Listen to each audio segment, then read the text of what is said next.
Hello दोस्तों, कैसे हैं आप सभी लोग। तो हम आप सभी के लिए बिहार एसएससी सीजीएल और इंटर लेवल के लिए एक शानदार सीरीज लेके आ चुके हैं। इस सीरीज में हम लोग ज्ञान बिंदु जीएस एकेडमी यानी रोशन आनंद सर के द्वारा एक नया बुक निकाला गया है। इसमें बीएसएससी इंटर लेवल और सीजीएल सभी परीक्षाओं का क्वेश्चन बैंक निकाला गया है, जो वर्ष 2011 से लेकर 2023 तक के सभी प्रश्नों को इसमें शामिल किया गया है। साथ ही इसमें पीटी और मेंस सभी परीक्षाओं के प्रश्न को शामिल किया गया है। इस बुक में आपको Bihar SSC inter level PT और मेंस के मिलाकर 9 सेट दिया गया है और सीजीएल लेवल के पीटी और मेंस मिलाकर भी 9 सेट दिया गया है, जिसमें टोटल 18 सेट को एक्सप्लेनेशन के साथ दिया गया है। तो हम लोग इसी से 18 सेट का सभी क्वेश्चन का एक्सप्लेनेशन करेंगे, रिवीजन करेंगे। आप सभी लोग अभी न्यूज में देख ही रहे हो कि 8000 से प्लस राजस्व कर्मचारी के सीट को ऐड करने की बात चल रही है सीजीएल में। तो इस सभी के लिए शानदार मौका और ये बुक भी आप सभी के लिए बहुत ही उपयोगी है। तो आइए हम लोग बारी बारी से सभी प्रश्नों का अच्छे से रिवीजन करते हैं। तो आप लोग कहीं ना जाइएगा, वीडियो को शुरू से अंत तक जरूर देखिएगा। पसंद आने पर वीडियो को लाइक और चैनल को सब्सक्राइब करना भूलें और इस वीडियो को अपने दोस्तों में शेयर जरूर करें। चलिए देखते हैं पहला प्रश्न। इसमें कहा गया है कि नेशनल हेराल्ड समाचार पत्र किसके द्वारा प्रारंभ किया गया। नेशनल हेराल्ड पुस्तक पंडित जवाहरलाल नेहरू के द्वारा प्रारंभ किया गया है। एक का ऑप्शन नंबर 2 सही हो जाएगा। नेशनल हेराल्ड समाचार पत्र पंडित जवाहरलाल नेहरू के द्वारा आरंभ किया गया था। ये कुछ पत्र और पत्रिकाएं दिया गया और उसका संपादक दिया गया है। अभ्युदय, लीडर हिंदुस्तान, ये सभी मदन मोहन मालवीय के द्वारा लिखा गया है। इंडिपेंडेंस मोतीलाल नेहरू के द्वारा लिखा गया है। डिस्कवरी ऑफ इंडिया, ग्लिम्पसेज, यह सभी पंडित जवाहरलाल नेहरू के द्वारा लिखा गया है। और साथ ही मेरी कहानी, यह भी पंडित जवाहरलाल नेहरू के द्वारा लिखा गया है। साप्ताहिक कॉमनवेल्थ, दैनिक न्यू इंडिया, एनी बेसेंट के द्वारा लिखा गया। सोम प्रकाश, ईश्वरचंद्र विद्यासागर, संवाद कैमुदु, राजा राम मोहन राय, अमृत बाजार पत्रिका के लेखक हो जाएगा Shishir Kumar Ghosh. India divided, doctor Rajendra Prasad. Neel Darpan, Deen बंधु मित्र। कर्मयोगी, युगांतर, वंदे मातरम, अरविंद घोष के द्वारा लिखा गया है। और लाइफ डिवाइन सावित्री, यह भी अरविंद घोष के द्वारा ही लिखा गया है। Young India, Harijan, Navjivan, Hind Swaraj, my experiment with truth, ethical religion और पाथवे टू गॉड, ये सभी पुस्तक महात्मा गांधी के द्वारा लिखा गया है। इंडिया विंस फ्रीडम, गुब्बारे खातिर, अल हिलाल, ये सभी अब्दुल कलाम आजाद के द्वारा लिखा गया है। Satyarth Prakash, Dayanand Saraswati. Indian struggle, Subhash Chandra Bose. The Hitavada, ये गोपाल कृष्ण गोखले के द्वारा लिखा गया है। चलिए देखते हैं अगला प्रश्न। मेगास्थनीज चंद्रगुप्त मौर्य के कार्यकाल में क्या था। मेगास्थनीज चंद्रगुप्त मौर्य के कार्यकाल में एक राजदूत के रूप में कार्य कर रहा था। मेगास्थनीज सेल्युकस निकेटर का राजदूत था, जो 305 ईस्वी में चंद्रगुप्त मौर्य के दरबार में आया था। मेगास्थनीज मौर्यों की राजधानी पाटलिपुत्रा में रहता था और उसने इंडिका नामक पुस्तक में मौर्य साम्राज्य के शासन का वर्णन किया था। यानी इंडिका पुस्तक मेगास्थनीज के द्वारा लिखा गया है। मेगास्थनीज ने अपनी पुस्तक इंडिका में तत्कालिक समाज को 7 वर्गों में बांटा था। चंद्रगुप्त मौर्य के बाद उसके गद्दी पर उसका पुत्र बिंदुसार बैठा, जो 298 ईसा पूर्व में बैठा था। बिंदुसार के दरबार में सीरिया के राजा एंटियोकस ने डायमेकस को राजदूत के रूप में भेजा था। यहाँ से पूछा जाता है कि डायमेकस राजदूत किसके शासनकाल में आया, तो बिंदुसार के दरबार में आया था। बिंदुसार के दरबार में मिस्र के राजा टॉलमी फिलाडेल्फ ने भी डायनोसियस नामक राजदूत को भेजा था। वीडियो थोड़ा लंबा हो सकता है, लेकिन धैर्य के साथ आप शुरू से अंत तक वीडियो को जरूर देखिए, क्योंकि अगर सभी प्रश्नों का अगर हम अच्छे से डील करेंगे तो आपको वीडियो लंबा हो जाएगा। चलिए देखते हैं 3 नंबर। गुरु गोविंद सिंह की शिक्षा कहाँ हुई और उनके पार्सियन कहाँ सीखे। पार्सियन कहाँ पर सीखा, तो गुरु गोविंद सिंह की शिक्षा आनंदपुर साहिब में हुआ था। आनंदपुर साहिब में हुआ था और इन्होंने पार्सियन भाषा भी आनंदपुर साहिब में ही सीखा था। गुरु गोविंद सिंह सिख धर्म के अंतिम एवं 10वें गुरु थे। इनका जन्म 26 दिसंबर 1666 को पटना सिटी में हुआ था। वहीं पर गुरुद्वारा भी है। गुरु गोविंद सिंह ने स्वयं को सच्चा बादशाह कहा था। गुरु गोविंद सिंह ने फारसी में जफरनामा भी लिखा था। जफरनामा गुरु गोविंद सिंह के द्वारा लिखा गया है। इनके 2 पुत्र थे, फतेह सिंह एवं जोरावर सिंह को सरहिंद के मुगल फौजदार वजीर खान ने दीवार में चुनवा दिया था। 1699 ईस्वी में वैसाखी के दिन गुरु गोविंद सिंह ने खालसा पंथ की स्थापना किया था। खालसा पंथ की स्थापना गुरु गोविंद सिंह के द्वारा किया था। यहाँ से और पूछता कि पाहुल प्रणाली की शुरुआत किसने किया, तो गुरु गोविंद सिंह के द्वारा किया गया था। गुरु गोविंद सिंह ने सिखों के धार्मिक ग्रंथ आदि ग्रंथ का वर्तमान रूप दिया और कहा कि अब गुरुवाणी ही सिख संप्रदाय के गुरु का कार्य करेगा। गुरु गोविंद सिंह के बाद गुरुओं की परंपरा समाप्त हो गई थी। गुरु गोविंद सिंह की हत्या 1708 ईस्वी में नादेर नामक स्थान पर गुल खां नामक पठान ने कर दिया था। चलिए अगला प्रश्न है, अमजद अली खां किस वाद्य यंत्र बजाने के लिए जाना जाता है, तो अमजद अली खां का संबंध सरोद वादक से हो जाएगा। ये सरोद बजाते थे। 4 का 1 नंबर सही है। कुछ अन्य वाद्य यंत्र और उसके वादक को देख लेते हैं जो महत्वपूर्ण हो। पंडित रविशंकर का संबंध सितार वादक से हो जाएगा। निखिल बनर्जी, बंदे हसन और विलायत खां, इन सभी का संबंध सितार वादक से है। तबला वादक कौन कौन हो जाएंगे, तो जाकिर हुसैन, अल्लाह राखा खां, गुदई महाराज और किशन महाराज, ये सभी तबला वादक है। बांसुरी वादक से महत्वपूर्ण हो जाएगा पन्नालाल घोष और हरिप्रसाद चौरसिया। सरोद वादक हो जाएगा अमजद अली खान, अलाउद्दीन खां, जरीन दारूवाला और विश्वजीत राय चौधरी, ये सभी सरोद वादक है। शहनाई वादक जो सबसे प्रमुख और फेमस है बिस्मिल्लाह खां, जो शहनाई वादक थे। और एक और हो जाएगा दयाशंकर जगन्नाथ। सिमझिनी जुवी मेहता हो जाएगा। सारंगी वादक उस्ताद बिंदु खां और संतूर वादक हो जाएगा शिव कुमार शर्मा, जो बहुत ही प्रसिद्ध है। और भजन सोपारी, ये दोनों संतूर वादक हैं। अबेकस की खोज इस दौरान हुआ था। अबेकस की खोज कब किया गया, तो अबेकस की खोज जो है सांग सभ्यता काल के दौरान किया गया था। 5 का 1 नंबर हो जाएगा सांभ सभ्यता काल। आइए इसका कुछ एक्सप्लेनेशन भी देख लेते हैं। अबेकस की खोज सांग सभ्यता काल के दौरान किया गया था। अबेकस पहला यांत्रिक कैलकुलेटर था। इसका आविष्कार प्राचीन बेबीलोन में ग्रीक सभ्यता 300 से 500 ईसा पूर्व के बीच में किया गया था। अबेकस गिनती की एक पहली मशीन थी। यह मध्य पूर्व से लेकर जापान, चीन, रूस, साथ ही यूरोप के विभिन्न देशों में व्यापक रूप से इसका उपयोग किया जाता था। 18वीं शताब्दी में किस देश ने जर्मनी पर शासन किया था, तो 18वीं शताब्दी में फ्रांस ने जर्मनी पर शासन किया था। 1512 ईस्वी में जर्मन राज्य व्यवस्था का नेतृत्व ज्यादातर ऑस्ट्रिया ने ही किया था। भारत के दोनों लोकसभा और राज्यसभा में कोरम के लिए कुल सदस्यों का कौन सा अंश होता है? कोरम यानी गणपूर्ति, उसके लिए 1/10 सदस्य आवश्यक है। गणपूर्ति के 1/10 उपस्थित होना आवश्यक है। हमारे भारतीय संविधान का अनुच्छेद 81 लोकसभा के गठन का प्रावधान करता है। अनुच्छेद 81 में लोकसभा के गठन का प्रावधान किया गया है। एक शॉर्ट ट्रिक बताते हैं यहाँ पर आपको। सरला स से हो जाएगा संसद, जिसका उल्लेख अनुच्छेद 79 में है। र से राज्यसभा, जिसका उल्लेख अनुच्छेद 80 में है। और ल से लोकसभा, जिसका उल्लेख अनुच्छेद 81 में किया गया है। लोकसभा में अधिकतम सदस्यों की संख्या 552 हो सकती है।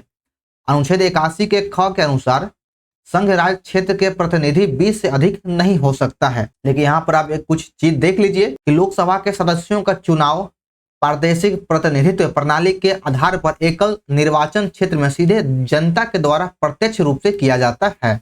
लोकसभा की अवधि 5 वर्ष होता है। और यह कहाँ से लिया गया है, तो इंग्लैंड के हाउस ऑफ कॉमन की तरह लोकसभा की अवधि भी भारत में 5 वर्ष होता है। राज्यसभा की संरचना का उल्लेख अनुच्छेद 80 में, जो हम आपको पहले बता चुके हैं। राज्यसभा के सदस्यों की अधिकतम संख्या 250 हो सकती है, लेकिन वर्तमान में 245 है।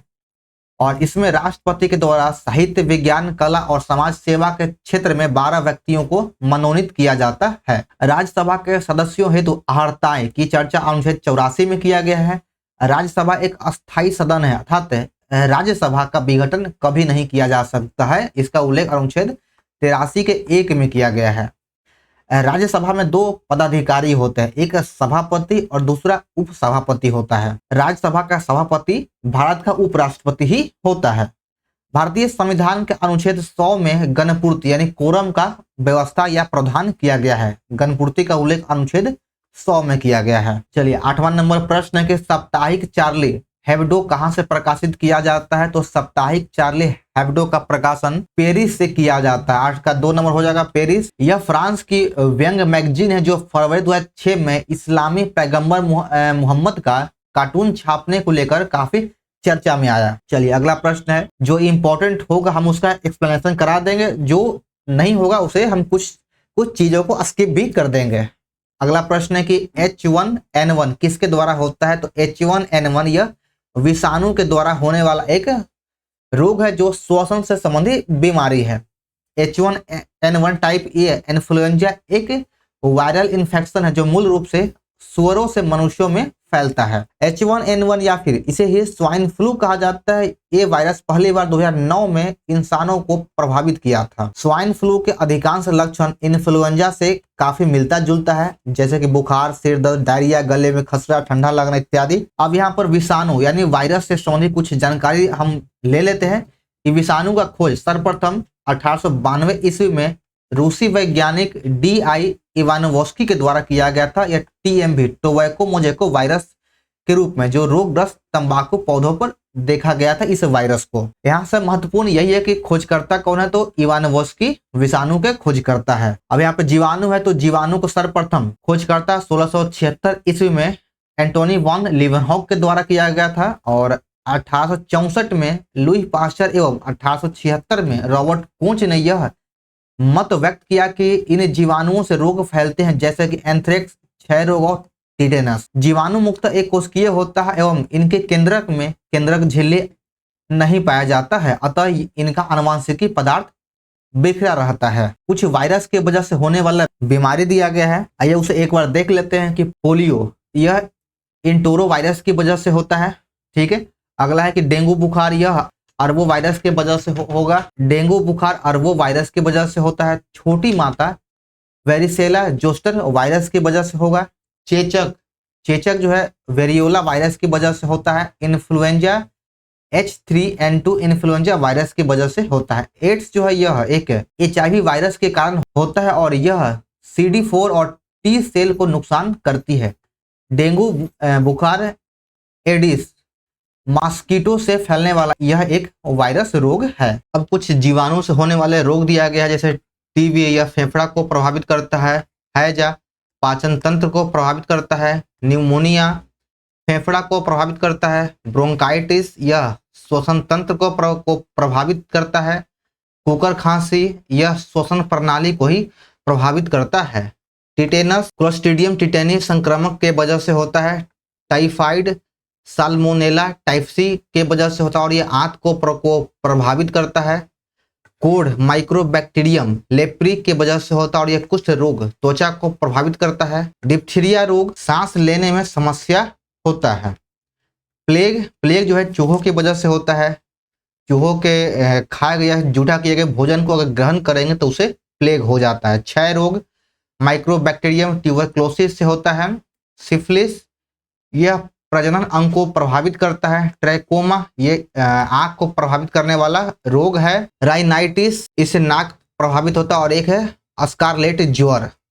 ये सभी जीवाणु से होने वाले रोग था। इसमें आपका ये पूछता है कि ये कौन सा रोग जीवाणु की वजह से होगा या विषाणु की वजह से होता है या फिर किस अंग को यह प्रभावित करता है। चलिए देखते हैं अगला प्रश्न कि एक जाना माना साहित्यकार समारोह कहाँ होता है। एक जाना माना साहित्यकार समारोह जयपुर में होता है। ऑप्शन नंबर 1 हो जाएगा जयपुर। जयपुर को गुलाबी शहर भी कहा जाता है। मत्स्य महाजनपद की राजधानी विराटनगर जयपुर में है। जो 16 महाजनपद है उसमें से एक है मत्स्य महाजनपद, जिसकी राजधानी विराटनगर जयपुर में है। वाराणसी हिंदू विश्वविद्यालय की स्थापना मदन मोहन मालवीय जी के द्वारा 1916 ईस्वी में बनारस में किया गया था। उदयपुर वह शहर है जिसमें झीलों का शहर, पूर्व का वेनिस और राजस्थान का कश्मीर कहा जाता है।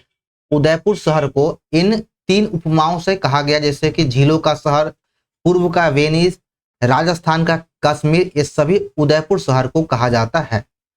भारतीय अंतर्राष्ट्रीय फिल्म समारोह का आयोजन गोवा पणजी में किया जाता है। बुद्ध से संबंधित अवसरों में जुड़े प्रतीकों में स्तूप किसका प्रतीक है? स्तूप का संबंध मृत्यु से हो जाएगा। स्तूप का संबंध मृत्यु से है। गौतम बुद्ध का जन्म 563 ईसा पूर्व में हुआ था और इनका मृत्यु 483 ईसा पूर्व में 80 वर्ष की आयु में चुंद नामक एक कर्मकार के हाथों से सूकर के मांस खाने के उपरांत कुशीनगर में इनका स्वर्गवास हुआ था। इस घटना को महापरिनिर्वाण कहा जाता है। बुद्ध के मृत्यु के बाद उनके अवशेषों को 8 भागों में बांटकर 8 स्तूपों का निर्माण किया गया था। स्तूप का उल्लेख सर्वप्रथम ऋग्वेद में मिलता है। स्तूपों का उल्लेख सर्वप्रथम कहाँ मिलेगा? तो ऋग्वेद में मिलेगा।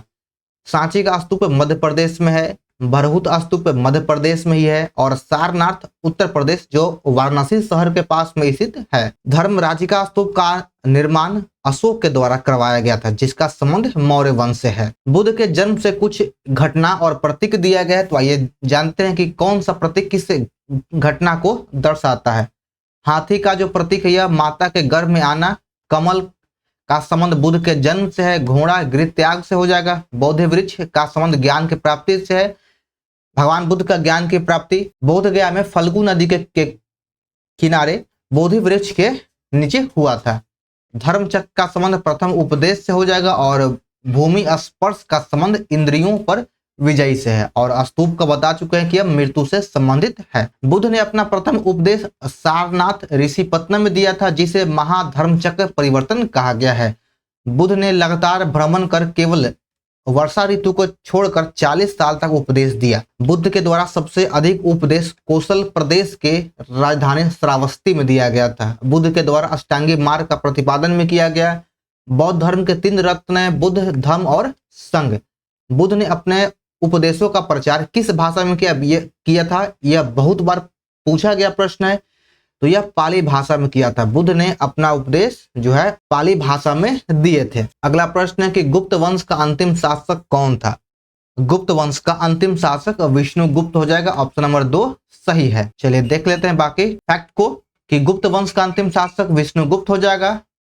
गुप्त वंश की स्थापना किसने किया? तो श्री गुप्त के द्वारा गुप्त वंश का स्थापना किया गया, जिसका कार्यकाल 240 से लेकर 280 ईस्वी तक था। घटोत्कच श्रीगुप्त का उत्तराधिकारी हुआ, जिसका कार्यकाल 280 से 319 था। चंद्रगुप्त प्रथम, जिसका कार्यकाल 319 से लेकर 334 ईस्वी तक है, इसी को गुप्त वंश का प्रसिद्ध राजा या फिर वास्तविक संस्थापक माना जाता है।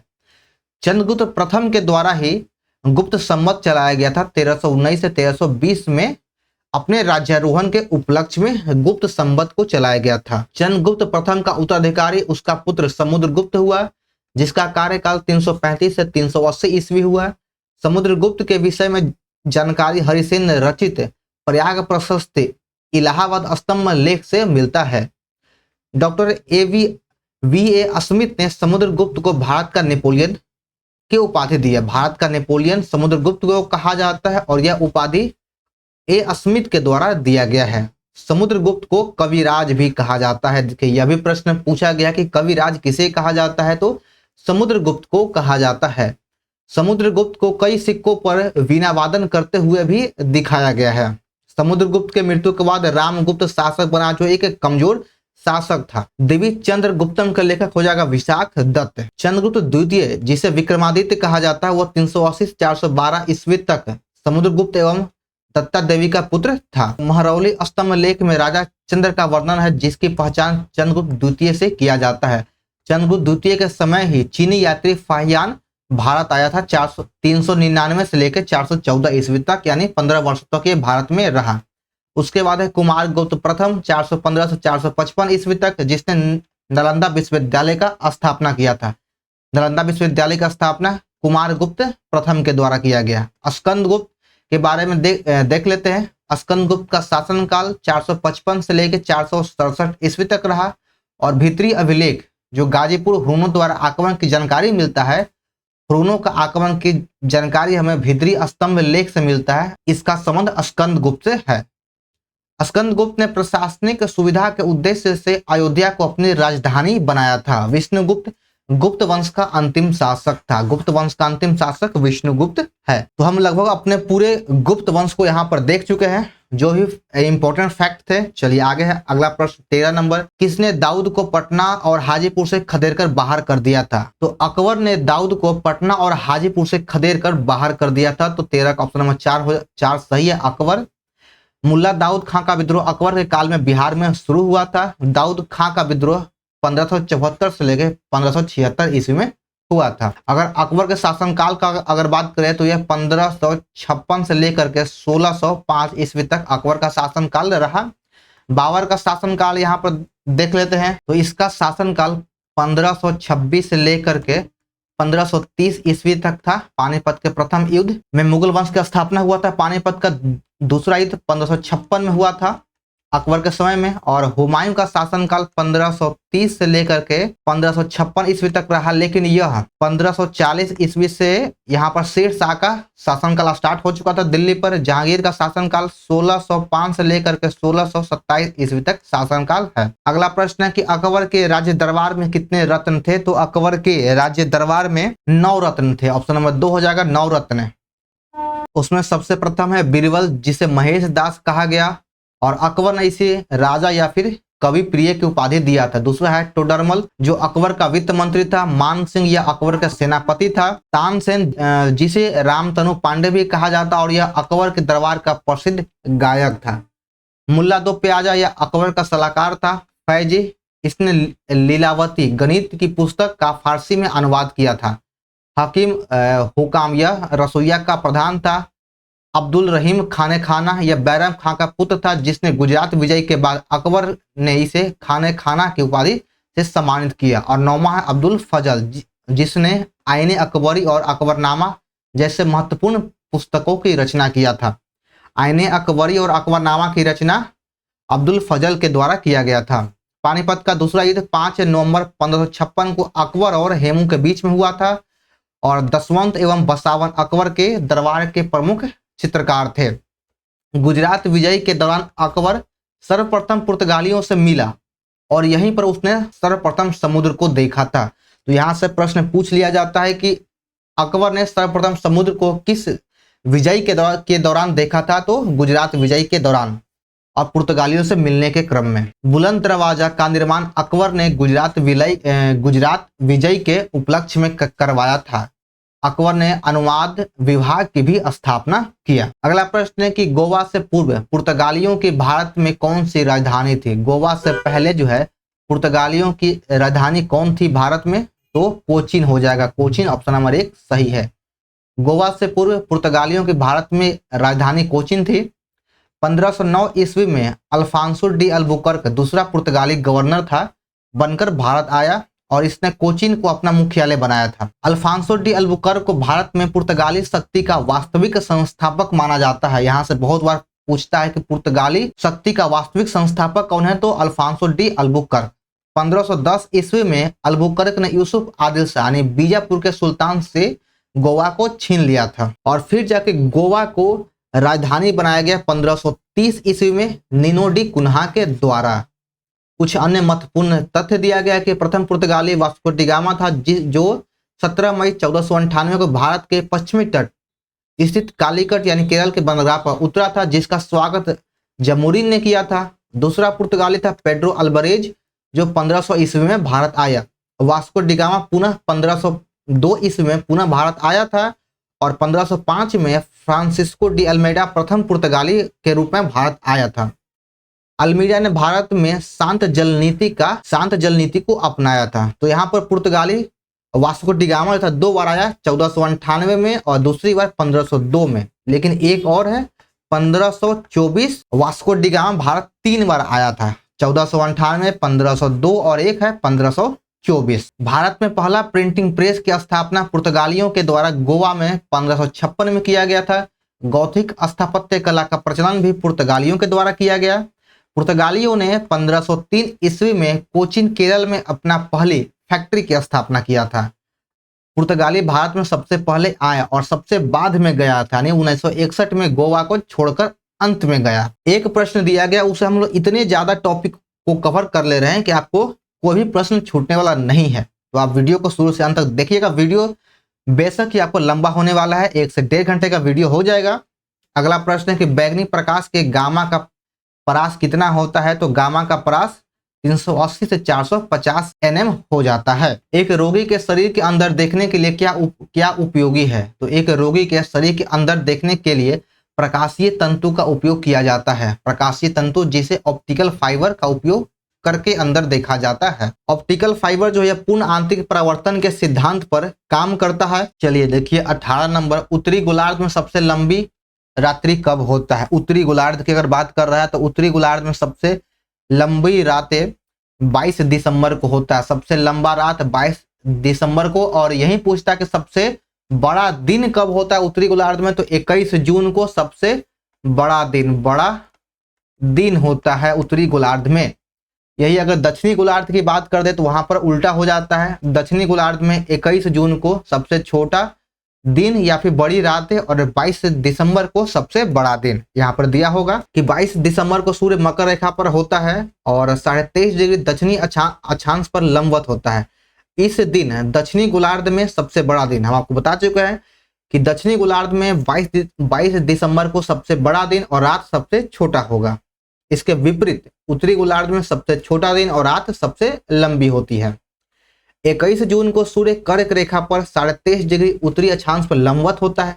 इस दिन उत्तरी गोलार्ध में 21 जून को सबसे बड़ा दिन और रात सबसे छोटा, और दक्षिणी गोलार्ध में सबसे छोटा दिन होगा और रात सबसे बड़ा। 21 मार्च और 23 सितंबर को सूर्य विषुवत रेखा पर होता है। इस वजह से समस्त विश्व में, पूरे विश्व में दिन रात बराबर होता है। 21 मार्च और 23 सितंबर को दिन रात बराबर होता है। दो बिंदुओं के आवेश के मध्य बल F और उनके माध्यम की दूरी R के बीच का क्या रिश्ता है, तो F = 1/r हो जाएगा। चंपारण सत्याग्रह का आरंभ कब हुआ था? चंपारण सत्याग्रह का आरंभ 1917 ईस्वी में हुआ था और महात्मा गांधी का भारत में यह प्रथम सत्याग्रह था या फिर प्रथम सफल सत्याग्रह भी कह सकते हैं। दरअसल चंपारण बिहार के किसानों को 3 कठिया पद्धति के अंतर्गत जमीन के 3/20 भाग पर यानी 1 बीघा में 3 कट्ठा पर नील की खेती करना अनिवार्य था।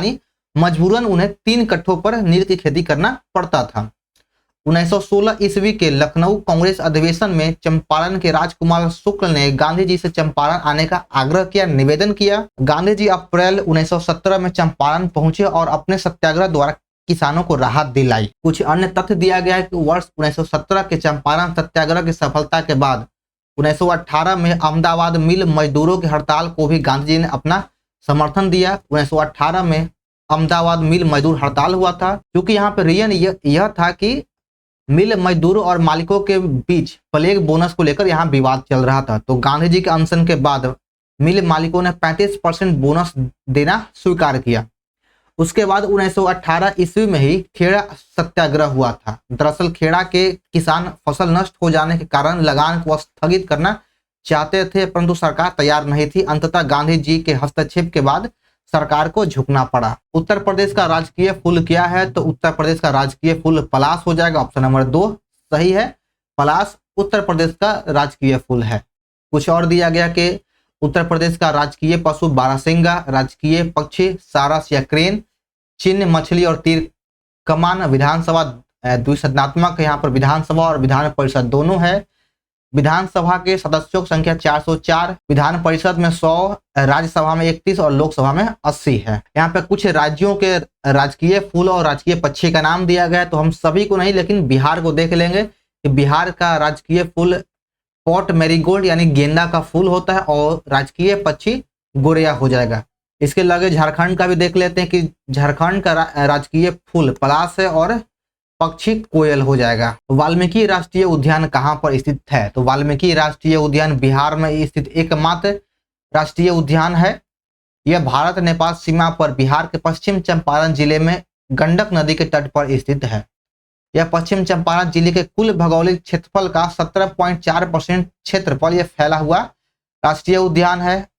वर्तमान में इसमें वाल्मीकि टाइगर रिजर्व में बाघों की संख्या 54 से अधिक है। चलिए अगला प्रश्न है 23 नंबर, भारत में प्रथम ऊनी कपड़ों की मिल कहाँ खोली गई? तो भारत में सर्वप्रथम ऊनी कपड़े का मिल कानपुर में 1876 ईस्वी में खोला गया था और दूसरा मिल 1881 धारीवाल पंजाब में स्थापित किया गया। सूती वस्त्र की अगर बात कर ले तो भारत में प्रथम सूती कपड़ा मिल 1818 ईस्वी में कोलकाता के पास फोर्ट ग्लास्टर में लगाया गया था, लेकिन यह सफल नहीं हुआ।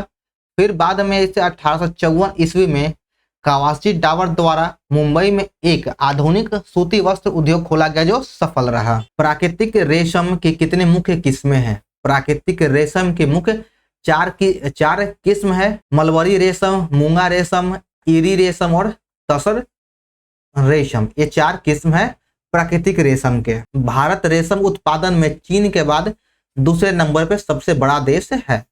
मूंगा रेशम के उत्पादन में भारत को एकाधिकार प्राप्त है। भारत में लगभग 97% शहतूत मलबरी रेशम का उत्पादन 5 राज्यों कर्नाटक, आंध्र प्रदेश, तमिलनाडु और पश्चिम बंगाल और जम्मू कश्मीर केंद्रशासित प्रदेश में होता है। आधुनिक भारत की पहली रेशम मिल की स्थापना ईस्ट इंडिया कंपनी के द्वारा 1832 में हावड़ा में किया गया था। चलिए अगला प्रश्न है कि जालियांवाला बाग कहाँ स्थित है। जालियांवाला बाग हत्याकांड का भी एक अपना ही अलग रोल है। तो यह सबसे पहले तो अमृतसर में स्थित है जालियांवाला बाग। जालियांवाला बाग हत्याकांड 13 अप्रैल 1919 ईस्वी को हुआ था। 1919 ईस्वी को यह हुआ था। कुछ और महत्वपूर्ण युद्ध दिया गया, जैसे कि चौरा चौरी कांड, यह 4 फरवरी 1922 को घटित हुआ और इसी के कारण गांधी जी ने असहयोग आंदोलन को समाप्त कर दिया था। काकोरी हत्याकांड, जो काकोरी ट्रेन डकैती था, यह 9 अगस्त 1925 को घटित हुआ था। चटगांव शस्त्रागार 18 अप्रैल 1930 को सूर्यसेन ने अपने दल के साथ पुलिस इस शस्त्रागार पर कब्जा कर लिया था। चंपारण सत्याग्रह 1917 में हुआ, आपको हम बता चुके हैं। दांडी यात्रा की शुरुआत 12 मार्च 1930 को गांधी जी के नेतृत्व में हुआ था। यह विश्व प्रसिद्ध दांडी पद यात्रा साबरमती आश्रम से शुरू होकर अहमदाबाद से आरंभ हुआ और 24 दिन यानी 6 अप्रैल 1930 को गांधी जी ने दांडी पहुंचकर नमक बनाया और नमक कानून को खंडित किया और यहीं से फिर सविनय अवज्ञा आंदोलन भी शुरुआत हो जाता है। बारदोली सत्याग्रह 1925 में होता है। चलिए अगला प्रश्न है कि तमिलनाडु में पाई जाने वाली मुख्य जनजाति कौन सी है। तो तमिलनाडु में पाई जाने वाली मुख्य जनजाति है इरूला। 26 का ऑप्शन नंबर 1 हो जाएगा इरूला। जारवा जनजाति कहाँ पाई जाती है। जारवा जनजाति यह अंडमान निकोबार द्वीप समूह में पाया जाता है। जारवा जनजाति अंडमान में पाया जाता है। यहाँ पे कुछ और जनजातियां हैं, जैसे अंडमानी, निकोबारी, सेंटलीज, जारना, ओंजे, सैम्पेन, येरे, केडे, कोरा और टापू, जिसमें से महत्वपूर्ण है सैम्पेन, जारना, ओंजे, सेंटलीज, अंडमानी और निकोबारी। ये काफी बार आपको देखने को मिला होगा, पूछ भी लिया गया है। कुछ और जनजाति देख लेते हैं किसी राज्य का। सिक्किम का हो जाएगा भोटिया, लिम्बू, लेपजा, तमांग। अरुणाचल प्रदेश का अबोर, डाफला, मिसमी, आपातानी, खोवा, गालो और मुंबा। नागालैंड में नागा, कोएनको, अंगामी। मणिपुर का हो जाएगा कुकी, तांगखुल, थाडो, नागा और मैती। मिजोरम में मिजो, पावो, लाखर और चकमा, ये सभी मिजोरम की जनजातियां हैं। त्रिपुरा का रियांग, त्रिपुरी, जमातिया, चकमा। मेघालय में गारो, खासी, जयंतिया, मिकिर, भोई और ये पहाड़ियों पे से संबंधित जनजाति ही हैं। असम में बोरो, मिरी, काबी, राभा, कछारी, सोनवल, लुसाई इत्यादि ये सभी जनजाति हैं। चलिए देखते हैं अगला प्रश्न कि भारत में सर्वप्रथम वन जीव संरक्षण परियोजना का नाम क्या था। तो भारत में सर्वप्रथम जो वन जीव संरक्षण परियोजना लाया गया वह था हंगुल 1970 ईस्वी में। हंगुल परियोजना को 1970 में जम्मू कश्मीर सरकार ने WWF के साथ मिलकर शुरू किया था। हंगुल को कश्मीरी स्टैग भी कहा जाता है। भारत सरकार के द्वारा कुछ चलाया गया वन जीव अभ्यारण्य है, जैसे कि प्रोजेक्ट टाइगर की शुरुआत 1973 में किया गया। प्रोजेक्ट हाथी 1992 में शुरू किया गया है। प्रोजेक्ट कछुआ की शुरुआत 1975 में, गैंडा परियोजना 1987 में, मगरमच्छ संरक्षण परियोजना 1974 में शुरू किया गया है। लाल पांडा परियोजना की शुरुआत 1994 में किया गया है और हिम तेंदुआ परियोजना की शुरुआत 2009 में किया गया है। तो आप इन सभी परियोजना को कॉपी पेन लेकर के कॉपी पर नोट कर ले ताकि आपको याद करने में आसानी हो। अगला प्रश्न है कि नीति आयोग का प्रारंभ कब किया गया। नीति आयोग से पहले पंचवर्षीय योजना थी, तो पंचवर्षीय योजना की जगह यानी योजना आयोग की जगह नीति आयोग को लाया गया और इसे 1 जनवरी 2015 को इसे लागू किया गया, शुरुआत किया गया है। तो 29 का ऑप्शन नंबर 1 सही हो जाएगा। भारत सरकार के कुछ महत्वपूर्ण योजना दिया गया, आइए देख लेते हैं। प्रधानमंत्री आवास योजना की शुरुआत 25 जून 2015 को किया गया। सागरमाला परियोजना की शुरुआत 31 जुलाई 2015 को किया गया था। प्रधानमंत्री उज्ज्वला योजना की शुरुआत 1 मई 2016 को किया गया था। दीनदयाल उपाध्याय स्पर्श योजना की शुरुआत 2017 को किया गया था। चलिए देखिए 30 नंबर, पवनार आश्रम के संस्थापक कौन थे। पवनार आश्रम के संस्थापक कौन थे, यही पूछ रहा है। तो इसका संस्थापक हो जाएगा विनोबा भावे। ऑप्शन नंबर 3 सही हो जाएगा, विनोबा भावे। पवनार आश्रम महाराष्ट्र के वर्धा जिले में स्थापित किया गया था। व्यक्तिगत सत्याग्रह की शुरुआत 17 अक्टूबर 1940 को पवनार आश्रम से ही किया गया था। गांधी जी ने प्रथम सत्याग्रही के रूप में विनोबा भावे को मनोनीत किया। इसके दूसरे सत्याग्रही थे पंडित जवाहरलाल नेहरू और तीसरे सत्याग्रही थे ब्रह्मदत्त। व्यक्तिगत सत्याग्रह को दिल्ली चलो आंदोलन भी कहा जाता है। भूदान आंदोलन के जनक थे विनोबा भावे। भूदान आंदोलन 1951 में स्टार्ट किया गया था। बाबा आमटे एक समाज सेवी के रूप में भी कार्य किए 1914 से लेकर 2008 तक। चलिए अगला प्रश्न है कि जम्मू और कश्मीर के शासकीय भाषा कौन सी है। तो जम्मू और कश्मीर के शासकीय भाषा हो जाएगा उर्दू। ऑप्शन नंबर 3 सही है। कश्मीर के कुछ और आधिकारिक भाषा है, जैसे कश्मीरी, डोगरी, हिंदी, अंग्रेजी को भी आधिकारिक भाषा के रूप में शामिल किया गया है। जापान की संसद क्या कहलाती है। जापान की संसद को डायट कहा जाता है। 32 का 2 नंबर है। कुछ और महत्वपूर्ण देश और उसके संसद का नाम दिया गया है, देख लेते हैं हम लोग। कि भारत में संसद को संसद ही कहते हैं, रूस में ड्यूमा कहा जाता है, स्पेन में कॉर्टेक्स, ब्रिटेन को पार्लियामेंट और जर्मनी के संसद को बुंडेस्टैग कहा जाता है, मंगोलिया को खुरल, ईरान में मजलिस, पोलैंड में सोजिम और आयरलैंड की संसद को डेल ईरन कहा जाता है और इजराइल की संसद को नेसेट कहा जाता है। ताइवान का युआन और मालदीव का मजलिस कहा जाता है। प्रमुख देशों के राष्ट्रीय स्मारक दिया गया है। झुकी हुई मीनार पीसा इटली में स्थित है। क्रेमलिन मॉस्को रूस में स्थित है। इंपीरियल पैलेस टोक्यो जापान में है। ओपेरा हाउस सिडनी ऑस्ट्रेलिया में स्थित है। पार्थेनॉन एथेंस यूनान में है। पिरामिड गीजा मिस्र में स्थित है और statue of liberty New York USA में स्थित है। रियाल किस देश की मुद्रा है। तो रियाल यह सऊदी अरब की मुद्रा है। आइए कुछ और देश अन्य देशों का राजधानी और मुद्रा दिया गया है। भारत का हो जाएगा नई दिल्ली जिसकी मुद्रा रुपया। बांग्लादेश का ढाका जिसकी मुद्रा हो जाएगा टका। भूटान का राजधानी थिम्पू है, मुद्रा हो जाएगा न्यूगुल्ट्रम। नेपाल का काठमांडू मुद्रा रुपया। म्यांमार का नेपिडो मुद्रा कयात। अफगानिस्तान के राजधानी काबुल मुद्रा अफगानी। अंगोला का राजधानी लुगांडा और मुद्रा क्वांजा। अल्जीरिया का अल्जीरियस दिनार मुद्रा। मॉरिशस का मुद्रा हो जाएगा रुपया और राजधानी पोर्ट लुइस। मोजाम्बिक का मापुतो मेटिकल मुद्रा है। कनाडा का ओटावा मुद्रा हो जाएगा डॉलर।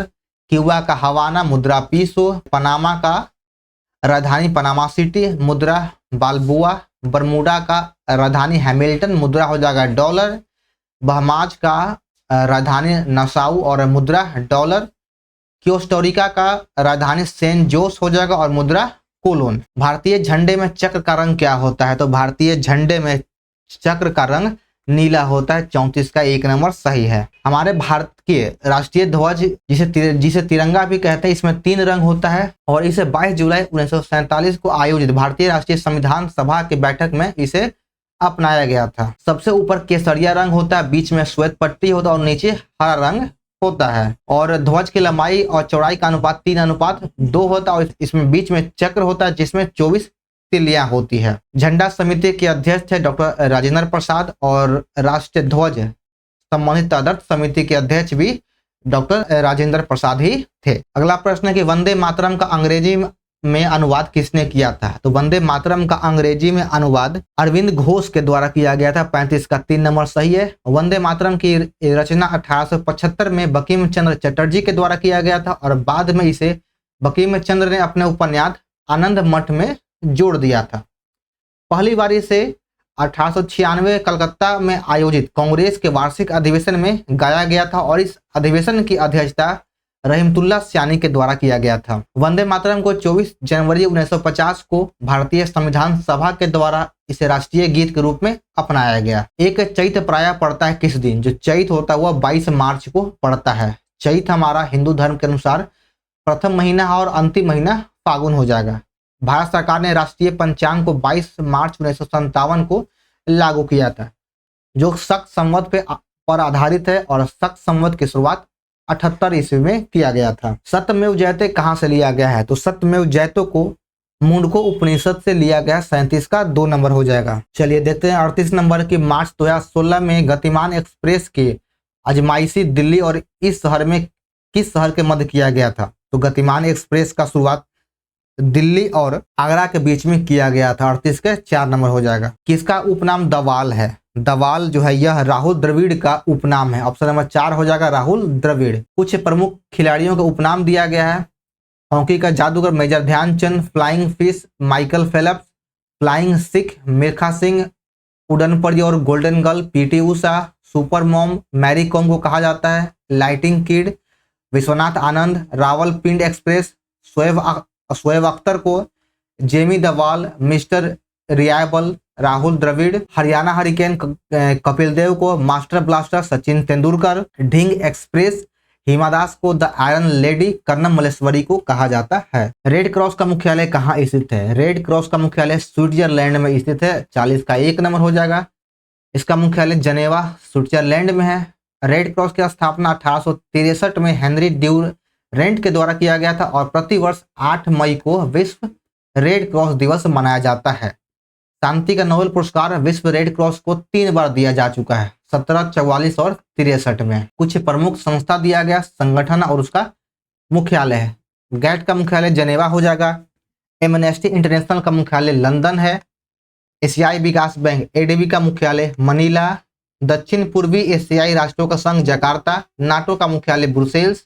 अफ्रीकी एकता संगठन आदिस अबाबा। सार्क का मुख्यालय काठमांडू। संयुक्त राष्ट्र पर्यावरण कार्यक्रम का मुख्यालय नैरोबी हो जाएगा। इंटरपोल का मुख्यालय लियोन पेरिस फ्रांस में है, लियोन में है।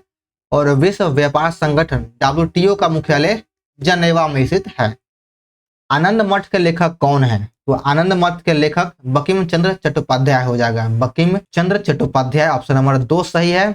1882 में आनंद मठ की रचना किया गया था। आनंद मठ में ही भारतीय राष्ट्रीय गीत वंदे मातरम भी लिया गया है। द ओडेसिटी ऑफ होप किसने लिखा था? यह पुस्तक the audacity of hope Barack Obama के द्वारा लिखा गया पुस्तक है। संयुक्त राज्य अमेरिका के 44वें राष्ट्रपति हैं। कुछ महत्वपूर्ण पुस्तक दिया गया है। The insider PV Narasimha Rao के द्वारा लिखा गया है। Indian controversies essays on religion Arun Shourie. Tarikh Mujahideen doctor Sadiq Hussain. Inseparable humanity Shridath Ramphal और मिशन टू इंडिया स्टैनले कालपे। समय का वर्णन करते हुए शब्द संक्षेप एडी का अर्थ क्या होता है? तो एडी का अर्थ होता है एनो डोमिनी। 43 का 2 नंबर सही है। शहीद दिवस कब मनाया जाता है? तो शहीद दिवस प्रत्येक वर्ष 30 फरवरी को मनाया जाता है, 30 जनवरी को मनाया जाता है। ऑप्शन नंबर 3 हो जाएगा।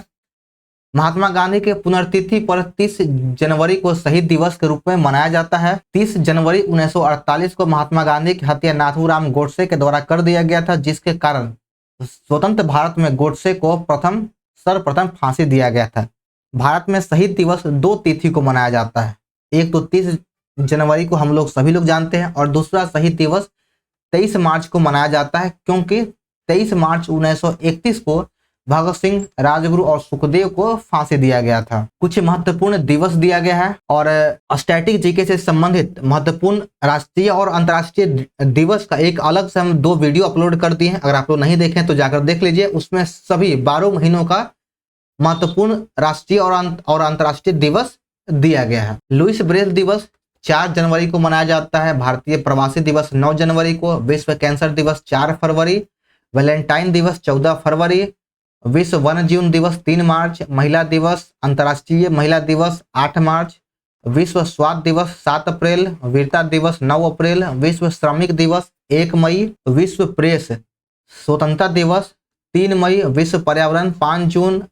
शरणार्थी दिवस 20 जून और राष्ट्रीय सांख्यिकी दिवस 29 जून को मनाया जाता है। अपने मोबाइल फोन तक ना पहुंच पाने यानी एक्सेस खोने का डर क्या कहलाता है? तो इसे नोमोफोबिया कहा जाता है। 45 का 1 नंबर है नोमोफोबिया। सत्यजीत रे द्वारा निर्देशित सर्वप्रथम चलचित्र कौन सा है? वह है पाथेर पंचाली। 46 का 4 नंबर है पाथेर पंचाली।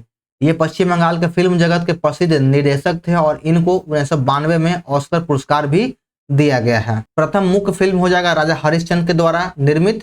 यहाँ पे देख लीजिए कि प्रथम मुख्य फिल्म है राजा हरिश्चंद्र है, जिसके निर्माता थे फाल्के थे। 1912 में प्रथम बोलती फिल्म आरा मारा। भारत की पहली टेक्निकल फिल्म झांसी की रानी। भारत की पहली 3D फिल्म माय डियर कुट्टी चातन। और प्रथम सीरियल हम लोग 1984 में आया था और पहली महिला भारतीय महिला निर्माता फिल्म और निर्देशक फातिमा बेगम थी। भारत का सबसे बड़ा संग्रहालय कहाँ स्थित है? तो भारत का सबसे बड़ा संग्रहालय कोलकाता में स्थित है और राष्ट्रीय संग्रहालय का हेड ऑफिस नई दिल्ली में स्थित है। चलिए देखते हैं अगला प्रश्न। पंचतंत्र पुस्तक किसके द्वारा लिखा गया है? तो बहुत ही आसान प्रश्न है। यह विष्णु शर्मा के द्वारा लिखा गया। ऑप्शन नंबर 1 हो जाएगा। पंचतंत्र का लेखक विष्णु शर्मा है।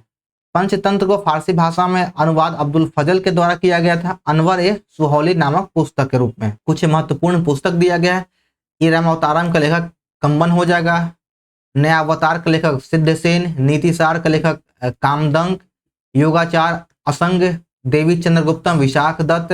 पंच सिद्धांतिका वरामहिर और सूर्य सिद्धांत आर्यभट्ट के द्वारा लिखा गया है। कौन आयुर्वेद के ज्ञान के लिए प्रसिद्ध था? तो आयुर्वेद के ज्ञान के लिए धन्वंतरी प्रसिद्ध हो जाएगा। 49 का 3 नंबर। देखिए कालिदास महाकवि लेखक थे। धन्वंतरी चिकित्सक थे। छपनक ज्योतिषी विज्ञान में था ज्ञान था। अमर सिंह कोशाकार थे। शंकु वास्तुकार था। वरामहिर एक खगोल विज्ञान के संबंधित है और बेताल भट्ट का संबंध जादूगर से है। घटपर का संबंध ज्योतिषी आचार्य से है और वरुचि का संबंध व्याकरण विधि यानी संस्कृत भाषा से है। आईपीएल का स्टार्ट कब हुआ था? आईपीएल जो भारत में होता है उसकी शुरुआत कब हुआ? तो इसका शुरुआत 2008 में हुआ है। 50 का 3 नंबर सही है। चलिए देखते हैं 51 नंबर। लाइपेज द्वारा वसा के जलीय अपघटन पर क्या मिलता है? लाइपेज के द्वारा वसा के जलीय अपघटन पर वसीय अम्ल और गिल्सरॉल मिलता है। 51 का 2 नंबर हो जाएगा। वसीय अम्ल और गिल्सरॉल। भारतीय मानक समय ग्रीनविच मध्य समय से कितना आगे है? तो 5.5 घंटा आगे हो जाएगा। 52 का 1 नंबर है। भारतीय मानक समय 82.5 डिग्री पूर्वीय देशांतर है जो 5 राज्यों से होकर गुजरता है। उत्तर प्रदेश, मध्य प्रदेश, छत्तीसगढ़, आंध्र प्रदेश और ओडिशा, ये 5 राज्यों से होकर गुजरता है। दुनिया का सबसे बड़ा दलदल यानी गीला स्थान कहाँ पे है?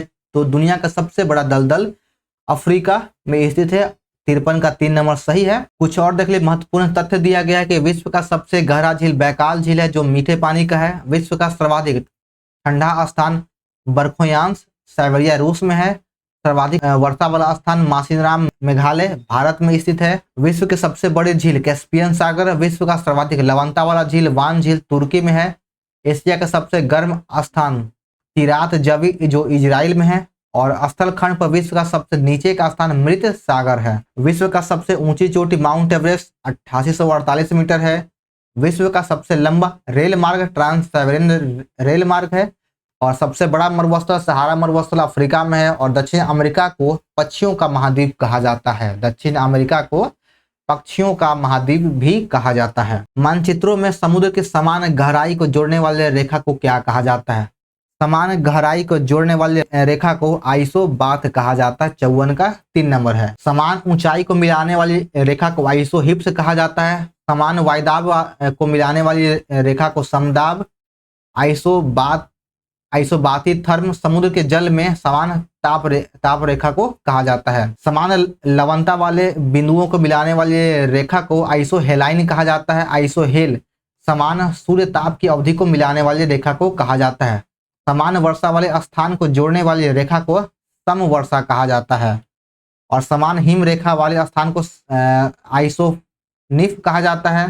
समान ताप और समान ऊंचाई वाले मिलाने वाली रेखा को समताप कहा जाता है। चलिए अगला प्रश्न है कि यह एक ठंडी और शुष्क वायु है। कौन चारों ऑप्शन में से कौन एक ठंडी और शुष्क वायु है? तो बोरो एक ठंडी और शुष्क वायु है। चलिए देखते हैं 56 नंबर। वह नदी जो दिल्ली से बहती है कौन है? जो दिल्ली से यमुना नदी बहती है। ऑप्शन नंबर 4 हो जाएगा। यमुना बंदर पूंछ श्रेणी पर इस यमुनोत्री हिमनद से उद्गम होता है और इसके दाहिने तट पर मिलने वाली सहायक नदी है चंबल सिंध बेतवा केन और बाएं तट पर मिलने वाली सहायक नदी हो जाएगा टोन्स हिंडन सेंगर इत्यादि।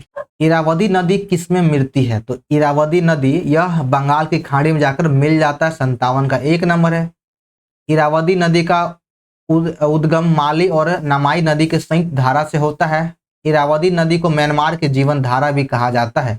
मांडले इरावदी नदी के तट पर ही बसा गया शहर है। नदी का एक उथला विस्तार जो नाव पर या गाड़ी से पार किया जा सके क्या कहलाता है? तो उसे फियोर्ड कहा जाता है। 58 का 1 नंबर है फियोर्ड। अगला प्रश्न देखते हैं। दुनिया का सबसे बड़ा द्वीप कौन सा है? तो दुनिया का सबसे बड़ा द्वीप ग्रीनलैंड हो जाएगा। 59 का 1 नंबर ग्रीनलैंड। इन चारों ऑप्शन में से कौन एक संग्रहित फल है? तो इसमें से शहतूत एक संग्रहित फल है, ऑप्शन नंबर 1 हो जाएगा। अगला प्रश्न की ओर बढ़ते हैं हम लोग कि गाजा शहर कहाँ स्थित है? तो गाजा ऑस्ट्रिया में स्थित है, 61 का 2 नंबर हो जाएगा। मात्रा ut प्लस 1/2 AT स्क्वायर का आयाम क्या हो जाएगा? तो इसका आयाम हो जाएगा L, ऑप्शन नंबर 2 सही है। शाखीय भौतिकी के नियम इन कणों पर लागू होता है जिसका आकार क्या होगा? तो इसका आकार 10⁶ मीटर से कम होता है, 63 का 1 नंबर सही है। चलिए देखिए 64 नंबर की एक कार एक पहिया जो सड़क पर चल रही है उसका घर्षण क्या होता है? तो उसका घर्षण स्थैतिक घर्षण, काइनेटिक घर्षण और रोलिंग घर्षण होता है। चलिए 66 नंबर प्रश्न में कहा गया कि गुरु नानक का जन्म कहाँ हुआ था? तो गुरु नानक का जन्म तलवंडी में हुआ था, ऑप्शन नंबर 3 सही है। इनका जन्म तलवंडी में हुआ था। और सिख धर्म की स्थापना भी गुरु नानक के द्वारा ही किया गया है। गुरु नानक की वाणी गुरु ग्रंथ साहिब में संकलित है। गुरु नानक ने 1539 में करतारपुर में इसका मृत्यु हो गया। सिख धर्म के दूसरे गुरु थे गुरु अंगद, जिसने गुरुमुखी लिपि का आरंभ किया था। गुरुमुखी लिपि का आरंभ गुरु अंगद के द्वारा ही किया गया है। तीसरे गुरु है अमरदास, चौथे गुरु है रामदास। सिखों के 5वें गुरु गुरु अर्जुन देव, और इसे राजकुमार खुसरो के सहायता करने के कारण जहांगीर ने 1606 ईस्वी में गुरु अर्जुन को फांसी दे दिया था। सिखों के 6ठे गुरु गुरु हरगोविंद हो जाएगा। 7वें गुरु हरराय और 8वें गुरु हरकिशन, 9वें गुरु गुरु तेग बहादुर और 10वें गुरु थे गुरु गोविंद सिंह। और 9वें गुरु गुरु तेग बहादुर को इस्लाम स्वीकार नहीं करने के कारण औरंगजेब ने फांसी दे दिया था। अंग्रेजों ने बहादुर शाह द्वितीय को देश से निकालकर कहाँ भेज दिया? तो बहादुर शाह द्वितीय, जिसे जफर खां कहते हैं, उसे देश से निकालकर रंगून में भेज दिया था। 67 का 1 नंबर सही हो जाएगा। बहादुर शाह द्वितीय अंतिम मुगल शासक थे जिसे 1857 के विद्रोह का नेतृत्व किया था और 1862 में रंगून में इसका मृत्यु हो गया। अभिज्ञान शाकुंतलम का प्रथम अंग्रेजी अनुवाद किसने किया था? तो इसका प्रथम अंग्रेजी अनुवाद सर विलियम जोन्स के द्वारा किया गया था। ऑप्शन में कोई भी नहीं है, तो इसका अंग्रेजी में अनुवाद सर विलियम जोन्स के द्वारा किया गया था। सर विलियम जोन्स ने 1784 में कलकत्ता में एशियाटिक सोसाइटी ऑफ बंगाल का स्थापना किया था। इसी के द्वारा 1789 में अभिज्ञान शाकुंतलम नामक नाटक का अंग्रेजी में अनुवाद किया गया था। अभिज्ञान शाकुंतलम नामक नाटक कालिदास के द्वारा रचना किया गया है। भागवत गीता का अंग्रेजी में अनुवाद 1785 में विल्किंस के द्वारा किया गया है। अंग्रेजों के भारत में राज्य काल में आखिर से एक पूर्व वायसराय कौन था? आखिर से एक पूर्व वायसराय लॉर्ड वेवेल हो जाएगा, 69 का 2 नंबर। लॉर्ड वेवेल का कार्यकाल 1943 से मार्च 1947 तक था और आखिरी वायसराय लॉर्ड माउंटबेटन है। भारत का पहला वायसराय लॉर्ड कैनिंग हो जाएगा और भारत का अंतिम वायसराय लॉर्ड माउंटबेटन। और स्वतंत्र भारत के प्रथम भारतीय वायसराय या गवर्नर जनरल कहें तो श्री राजगोपालाचारी हो जाएंगे। एक लौह चुंबकीय पदार्थ के लिए उसकी चुंबकीय सुग्राहिता के लिए क्या सत्य है? तो उसकी चुंबकीय साग्राहिता अधिक होता है, 70 का 2 नंबर सही हो जाएगा। चलिए देखते हैं 71 नंबर की जब प्रकाश दूसरे माध्यम के अंदर जाता है तो क्या होता है? जब प्रकाश एक माध्यम से दूसरे माध्यम में जाता है तो उसकी आवृत्ति में परिवर्तन नहीं होता है, उसकी आवृत्ति नहीं बदलता है। जब भी प्रकाश एक माध्यम से दूसरे माध्यम में जाता है तो उसके वेग में परिवर्तन होता है। चलिए अगला प्रश्न मैथ है, तो हम लोग इसे स्किप करते हैं। मैथ और रीजनिंग के प्रश्न को स्किप कर सिर्फ जीके और साइंस के प्रश्न को ही सॉल्यूशन करेंगे। चलिए देखिए अब 84 नंबर की एक धातु के फॉस्फेट का सूत्र MHPO4 है, इससे इसके कोलाइडी का सूत्र क्या होगा? तो इसके कोलाइडी का सूत्र MCl2 हो जाएगा, 84 का 3 नंबर सही है। इसमें sp संकरित कार्बन होता है, तो sp संकरित कार्बन CH में होता है। इसमें ट्रिपल हाइड्रोजन बॉन्ड पाया जाता है, 85 का 3 नंबर हो जाएगा। चलिए देखते हैं अगला प्रश्न। H बम किस अभिक्रिया पर आधारित होता है? तो हाइड्रोजन बम नाभिकीय संलयन अभिक्रिया पर आधारित होता है, 86 का 2 नंबर हो जाएगा। नाभिकीय संलयन। किसका ऑक्सीकरण संख्या सदैव -1 होता है? तो फ्लोरीन का ऑक्सीकरण संख्या सदैव -1 होता है। कार्बन डाइऑक्साइड के एक मोल में कितने परमाणु या अणु होते हैं? तो कार्बन डाइऑक्साइड के एक मोल में 6 × 10⁻23 कार्बन परमाणु पाया जाता है, 88 का 2 नंबर है। कुछ प्रश्न हम सॉल्यूशन नहीं करवा रहे हैं ताकि उसमें रटने लायक है, तो उसे सिर्फ आंसर जानकर याद कर लीजिए, ठीक है। N2O O2O में नाइट्रोजन ऑक्साइड के लिए क्या होगा? तो 89 का 1 नंबर KCKF हो जाएगा, 89 का 1 नंबर। 90 में दिया गया कि यह सिद्धांत क्या कहलाता है? तो यह सिद्धांत हाइजेनबर्ग अनिश्चितता का सिद्धांत कहलाता है, 90 का 2 नंबर हो जाएगा। जर्मनी के भौतिक वैज्ञानिक हाइजेनबर्ग ने 1927 में यह बताया कि किसी भी गतिमान कण के स्थान और संवेग दोनों का एक साथ ठीक ठीक निर्धारण करना असंभव है। C6H14 के कितने चक्रीय श्रृंखला समावयी संभव है? तो इसमें 5 चक्रीय संख्या संभव है। 91 का 3 नंबर सही हो जाएगा। यदि दोनों जनों का रुधिर वर्ग AB हो तो उनके बच्चों का संभावित रुधिर वर्ग क्या होगा? यदि माता पिता का ब्लड ग्रुप AB है तो उनके बच्चे का ब्लड ग्रुप क्या होगा? तो बच्चे का ब्लड ग्रुप AB और AB हो सकता है। भूख लगने पर कोई व्यक्ति सर्वप्रथम उपयोग करता है अपनी किसका? जब भूख लगता है तो सर्वप्रथम व्यक्ति अपने किस चीजों का, किस पदार्थों का उपयोग करता है? तो वह सर्वप्रथम ग्लाइकोजन का उपयोग करता है। 93 का 1 नंबर हो जाएगा। ग्लाइकोजन यह एक प्रोटीन नहीं है। इन चारों ऑप्शन में से कौन एक प्रोटीन नहीं है? तो लिम्फोसाइट एक प्रोटीन नहीं है। बाकी आपका कोलेजन, रेशम, इलास्टिन एक प्रोटीन है। हमारे शरीर में प्रोटीन का लगभग 30% हिस्सा कोलेजन प्रोटीन का पाया जाता है। कोलेजन प्रोटीन का पाया जाता है। इलास्टिन हमारे शरीर में प्रचुर मात्रा में पाया जाने वाला एक प्रोटीन है और यह एक खिंचाव वाला प्रोटीन है। यह सिकुड़े फैलने में मदद करता है। इलास्टिन एवं कोलेजन दोनों प्रोटीन है। रेशम एक प्राकृतिक प्रोटीन फाइबर है जिसका उपयोग कपड़ा में किया जाता है। यह आयन रुधिर प्लाज्मा में उपस्थित नहीं होता है। तो 95 का ऑप्शन नंबर 4 हो जाएगा। कैल्शियम जो है, सॉरी कॉपर है। कॉपर आयन मानव शरीर ब्लड ग्रुप में नहीं पाया जाता है। इसकी पोषण विधि होलोफाइटिक होता है। तो किसकी पोषण विधि जो है वो हेलोफाइटिक होता है? तो इगुलिना की पोषण विधि हेलोफाइटिक होता है। ऑप्शन नंबर 3 सही हो जाएगा। यह एस्टेरॉइड स्रावित करता है। कौन है जो एस्टेरॉइड स्रावित करता है या किस अंग के द्वारा एस्टेरॉइड स्रावित होगा? तो अग्नाशय के द्वारा एस्टेरॉइड हार्मोन स्रावित होता है। 97 का 3 नंबर सही है। विषाणुओं में क्या पाया जाता है? तो विषाणुओं में मुख्य रूप से या तो RNA या फिर DNA दोनों में से कोई एक चीज पाया जाता है। विषाणु की खोज इवानोव्स्की के द्वारा किया गया, हम पहले भी बता चुके हैं आपको। और विषाणुओं के द्वारा बहुत ही गंभीर बीमारी होता है। एक पायस में परीक्षित कणों का आकार इस परास में होता है। तो एक पायस में परीक्षित कणों का आकार 10 एंगस्ट्रम से लेकर 100 एंगस्ट्रम के बीच में होता है। तो चलिए दोस्तों, यहाँ से हमारा आज का सेट नंबर 1 समाप्त होता है। तो आप सभी को यह वीडियो कैसा लगा कमेंट जरूर करें। पसंद आने पर वीडियो को लाइक और चैनल को सब्सक्राइब करना न भूलें और इस वीडियो को अपने दोस्तों ग्रुप में शेयर जरूर करें। तो चलिए मिलते हैं फिर नेक्स्ट वीडियो में। जय हिंद।